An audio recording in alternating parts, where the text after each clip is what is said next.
दोस्तों, दिनाक्षी short hand में आपका स्वागत है। अगर आप चैनल पर नए हैं तो चैनल को सब्सक्राइब करें और बेल आइकन जरूर दबाएं। इस डिक्टेशन की एडवांस आउटलाइंस और वाक्यांश आप हमारे पेड बैच से प्राप्त कर सकते हैं। हमारे पेड बैच में आपको प्रतिदिन सभी डिक्टेशंस की एडवांस आउटलाइंस और वाक्यांश दिए जाते हैं। हमारे पेड बैच के बारे में संपूर्ण जानकारी प्राप्त करने के लिए और हमारे बैच को ज्वाइन करने के लिए आप डिस्क्रिप्शन बॉक्स में दिए गए मोबाइल नंबर पर व्हाट्सएप कर सकते हैं। इस डिक्टेशन की डेमो आउटलाइंस आप हमारे टेलीग्राम ग्रुप से प्राप्त कर सकते हैं। तो चलिए डिक्टेशन को स्टार्ट करते हैं। डिक्टेशन 5 सेकंड बाद स्टार्ट होगी। Ready, start. संसद के प्रत्येक सत्र अब हंगामेदार ही होते हैं।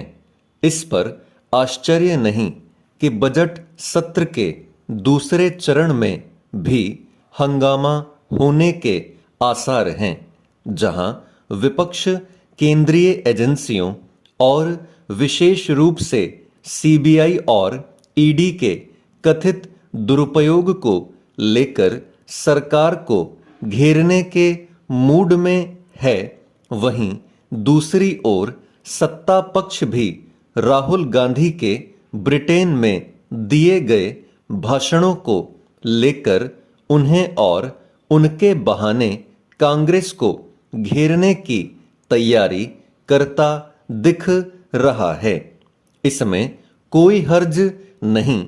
सत्ता पक्ष और विपक्ष को उन विषयों पर अपनी बात रखने का पूरा अधिकार है जिन्हें वे महत्वपूर्ण मान रहे हैं। सीबीआई और ईडी के अनुचित इस्तेमाल की शिकायत नई नहीं है।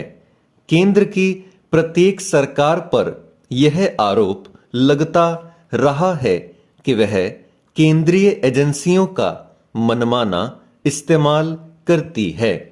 यह आरोप लगाते समय आमतौर पर नेताओं के भ्रष्टाचार की अनदेखी कर दी जाती है। विपक्षी नेता कुछ भी दावा करें, वे इसकी अनदेखी नहीं कर सकते कि जो नेता भ्रष्टाचार के गंभीर आरोपों से घिरे हैं, उन्हें अदालतों से भी राहत नहीं मिली है। कुछ को तो जमानत भी नहीं मिल पा रही है। इसका मतलब है कि उन पर लगे आरोप गंभीर हैं। चूंकि भ्रष्टाचार के मामले जांच के दायरे में होने के साथ अदालतों के समक्ष भी हैं, इसलिए मांग तो यह होनी चाहिए कि उनका निस्तारण यथाशीघ्र हो। यह विचित्र है कि इसके बजाय इस पर जोर दिया जा रहा है कि भ्रष्टाचार के आरोपों में कहीं कोई दम नहीं। इस पर यकीन करना इसलिए कठिन है क्योंकि एक तो प्रथम दृष्टया सामने आए प्रमाण इसकी काट करते हैं और दूसरे कई मामलों में आरोपित नेताओं के यहाँ आय के ज्ञात स्रोतों से अधिक संपत्ति मिली है।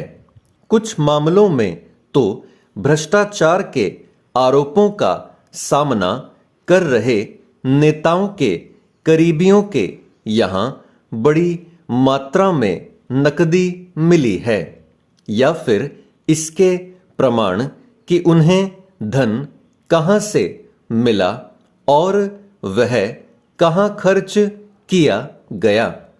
यदि विपक्ष यह चाहता है कि इस सब की अनदेखी कर दी जाए तो यह संभव नहीं।